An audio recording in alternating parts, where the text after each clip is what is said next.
Bonjour à tous. Le parcours romanesque associé à la princesse de Clèves s'intitule Individu, morale et société. Évidemment, au carrefour de ces trois notions, notamment quand on pense à l'individu, cela nous incite à nous poser la question du héros ou de l'héroïne. Madame de Clèves en est-elle une? Je le crois, mais ce n'est pas sans question. Qu'est-ce qu'un héros? Vous sauriez tous me dire quelques mots là-dessus. Mais plus précisément, qu'est-ce qu'on met derrière ce mot? Dans la mythologie grecque, ou même à l'époque antique grecque, si l'on regarde chez Hésiode et sa théogonie, le mot héros, avec un H, pas autre chose, signifie le demi-dieu, tandis que chez Homère, les héros, ce sont avant tout ces grands chefs de guerre qui bataillent dans l'Iliade. Ça veut donc dire qu'ils font des exploits, des grandes actions. Ça ne veut pas tout à fait dire qu'ils soient exemplaires. Les personnages chez Homère ont aussi des gros défauts, aussi glorieux soient-ils.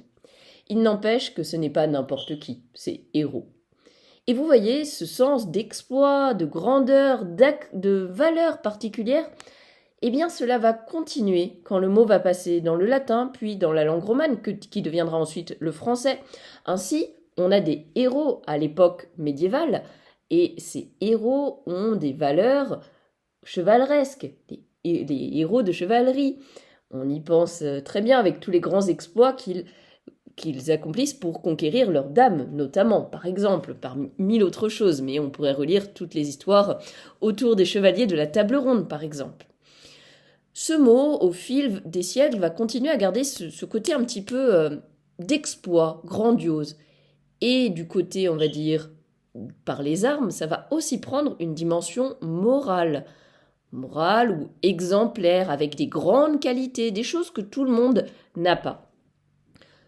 Ce mot va d'ailleurs se passer également au féminin et être utilisé comme héroïne à partir du XVIe siècle, aux alentours de l'année 1550, pour désigner, je cite, une femme qui est le personnage principal dans une œuvre littéraire ou encore qui s'est distinguée par une action d'éclat. Nous y voilà. Alors, la princesse de Clèves, une héroïne? On peut se dire probablement que oui, mais ce n'est pas sans discussion. Et c'est là où une dissertation peut avoir tout son intérêt. Ça rappelle une certaine dissertation de bac blanc.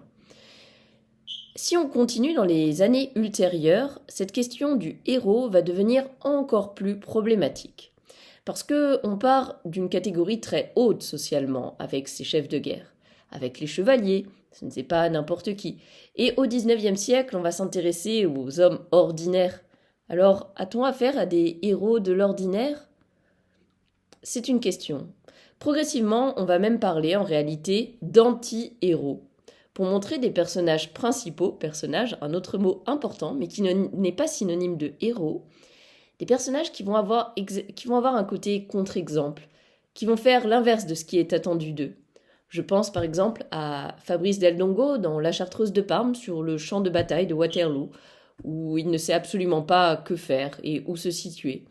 On peut penser aux héros ou aux anti-héros des romans naturalistes, également de Zola, ou réalistes. Ça fait partie d'une période de transition. On peut également penser à Bardamu de Céline au XXe siècle dans Voyage au bout de la nuit. Et peu à peu, vous voyez, on va passer des héros grandioses aux anti-héros.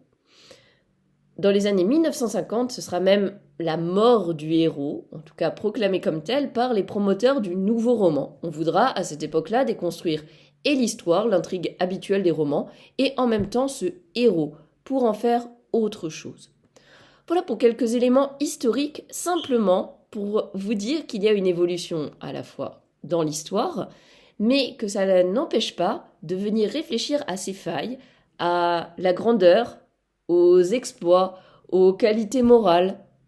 Le personnage qui vous serait présenté dans un commentaire composé sur ce parcours, par exemple, serait-il un héros, une héroïne? Eh bien, peut-être en partie, peut-être pas entièrement. Peut-être serait-ce un anti-héros? Je n'en sais rien. Mais il est bon d'avoir cela en tête. Bonne révision.